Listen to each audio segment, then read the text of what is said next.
Good morning, everyone. This week, Democrats begin the final push for President Joe Biden's $1.9 trillion stimulus bill. Now, the content of the bill is mostly locked in, nearly $500 billion in stimulus checks for people making up to $75,000, $250 billion for supplemental unemployment insurance, and $350 billion for state and local governments. Today, the focus will be on the House budget, with a budget committee vote and a floor vote on the bill as soon as Friday. With me now is Bloomberg congressional reporter Eric Wasson and markets reporter Sarah Ponsick. Thanks so much to both of you for joining us this morning. Eric, I want to start with you. Does the bill have full Democratic support, and what's the timeline looking like for a vote? Look, there might be one or two possible defectors on the House floor, or there's a few deficit hawks left, including people such as Jared Golden, who voted against the budget, part over deficit concerns. But at the end of the day, they'll have the votes, I believe, to pass it in the House. But the real drama is going to be in the Senate. Right. We have Joe Manchin and Kristen Sinema talking about taking that $15 minimum wage provision out. There's going to be a ruling probably Tuesday or Wednesday from the Senate parliamentarian. This is the rules keeper of the Senate, whether this provision can even remain in this fast-track budget-type bill. So this is where we're going to be focusing on the actual final contours of the bill. It's going to be in the Senate. Do we know how the Senate plans to take this up? Do they plan to do a vote on it? Do they plan to pass it with bipartisan support or attempt to do that? Or do they plan to do reconciliation? Yeah, it's reconciliation. There's no sign at all of bipartisan support. They skipped markups, in fact. There's no committee votes. They're going to go straight to the floor with what's called a substitute amendment. So they'll be presented with something that's negotiated behind the scenes as a rewrite of the bill, and then it will go back to the House.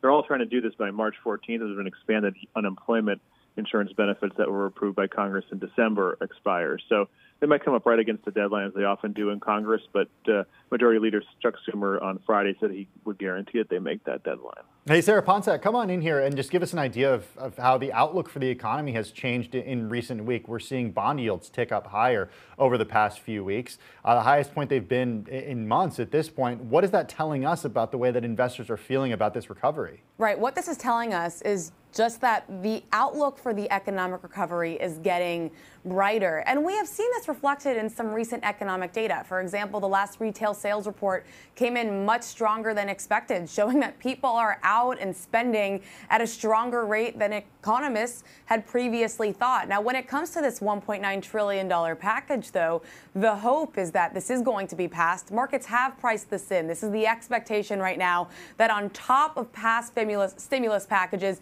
we will now see the full $1.9 trillion pass. That is what investors are now expecting. And the hope is that this will keep the economic recovery going, because whereas we have seen the economic recovery pick up steam and we do have hope now, we still have an unemployment rate that stands at 6.3%. That doesn't even include the people who have dropped out of the labor market. So there is still a long way to go. There are still a lot of people who still need help, a lot of businesses who still need help, at least when it comes to markets.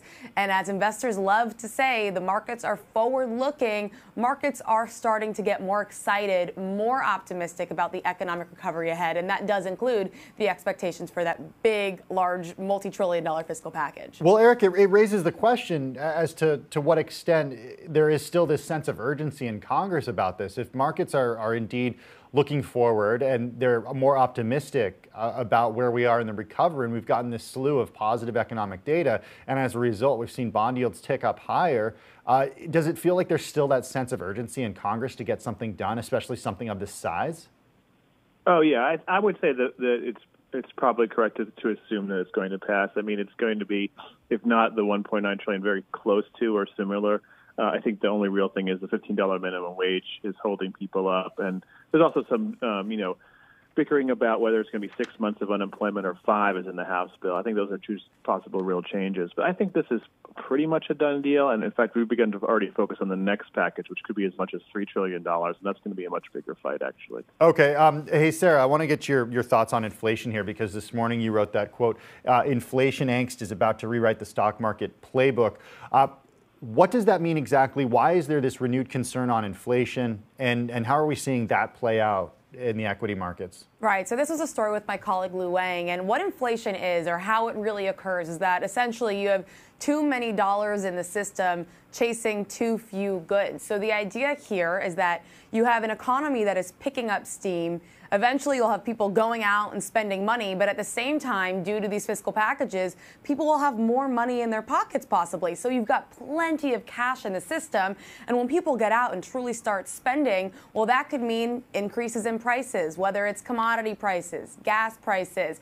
For companies, it can be labor market increases. It can be wage increases. So when you think about how this affects the stock market, ultimately, the stock market does follow the expectations of corporate profits. So if all of a sudden companies are dealing with higher input prices from inflation, some of the likes of the things I just mentioned, like commodities, like gas prices, higher wages that they have to pay their employees, well, that could mean smaller profits, and that could affect the stock market in the long run. Hey, Eric, you mentioned that the Biden administration is already looking forward to its next economic package. You mentioned something to the tune of $3 trillion. What are the details that we know on that as of now? Well, the core of it will be infrastructure. So the House had proposed $1.5 trillion when Trump was still president and passed that last year. Biden in his campaign talked about $2 trillion. Again, that's roads, bridges, water, internet, broadband. But there's a lot of talk about building up on that. The House Democrats are talking about a family infrastructure package of child care, elder care, more health workers. And there's even talk of adding an Obamacare public option and paying for that with things like capital gains tax increases or carried interest loophole closing or other reversals of the Trump tax cuts. So this is a major package we're starting to follow. There's a story on the Terminal and website with Chris Condon this weekend. But it's the real debate taking place behind the scenes right now is how big to go on that and how to keep the coalition of people like Joe Manchin and progressives in the House all on the same page. Hey, Sarah, I want to end with you just talking about equity markets because it's something that you follow so closely. How is all this playing out in equity markets? What are you seeing in terms of the trade today and how it's reflecting the sentiment that we're seeing from Washington? Right. So this morning, before equity markets do open officially at 9:30, the futures markets are pointing towards lower equities once again. This was after last week we saw the first decline in 3 weeks for the stock market. Now, two sides to this. One being that if we do get that large fiscal package, because it's priced in, investors will say it's a sell the news moment. So once you actually get the news that it's passed, well, markets were already expecting it. So you actually see markets sell off. But the more important point here is really rising bond yields. And while it could be counterintuitive because bond yields are rising exactly because expectations for the economy are growing stronger, it also fits into the valuation perspective. If all of a sudden you can buy a bond for a higher yield, well, it might affect someone's perspective of whether they should buy a bond and put money in bonds or if they should put money in the stock market since the stock market is riskier. Bloomberg's Eric Wasson and Sarah Ponsick. A big thank you to both of you for your time this morning, for joining us on Quick Take.